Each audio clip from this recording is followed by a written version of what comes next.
السلام علیکم ورحمت الله وبرکاته. ټول دوستانو ته بخیر علیکم. په خپل ویډیو کې دوستانو نن ویډیو چې دا د یو داسې اپ په باره کې ده چې تاسو به ان شاء الله کله هم نه وي لیدلی او تاسو دپاره به انتهایي پیدمن وي. ملګرو تاسو به اکثر کتلي وي چې یاره په دا نعتونه چې جوړوي په دې کې د آواز ښکلی کوي یا دغه شنګانې وي او آواز پکې ښکلی کوي. دا په څه طریقه کېږي؟ نو راځئ ملګرو تاسو ته زه نن په موبایل کې دغه طریقه در وښیم چې خپل آواز او په څه طریقه ښایسته کړي. که تاسو په یو ویډیو باندې خپل آواز ښایسته کول غواړئ چې یاره په یو ویډیو د پاسه زه آواز ولګوم او هغه ښایسته وي،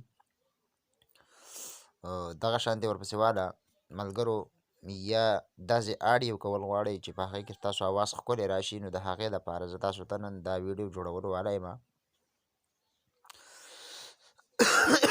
ملګرو د ټول نه اول به تاسو څه چل وکئ، دا اپلیکیشن به د پلی سټور نه را ډاونلوډ کړئ. زه به کوشش وکړم چې زه تاسو ته لینک ډسکریپشن کې درکړم، خو که چېرته زما نه غلطي وشي او زما یاداشت ورته را نه شي نو ستاسو نه معافي غواړم. صحیح شوه. دا نوم تاسو په خپله زده کئ او دا پلی سټور کې دا شی موجود دی، تاسو ته دا را ډاونلوډ کولی شئ. دا څه کار کوي ملګرو؟ راځئ تاسو ته زه دا طریقه در وښیم. تاسو ګورئ دا ملګرو د دې جمع نشان دی، په دې باندې به تاسو کلیک وکئ. صحیح شوه. او دا تاسو ګورئ ملګرو، صحیح ده.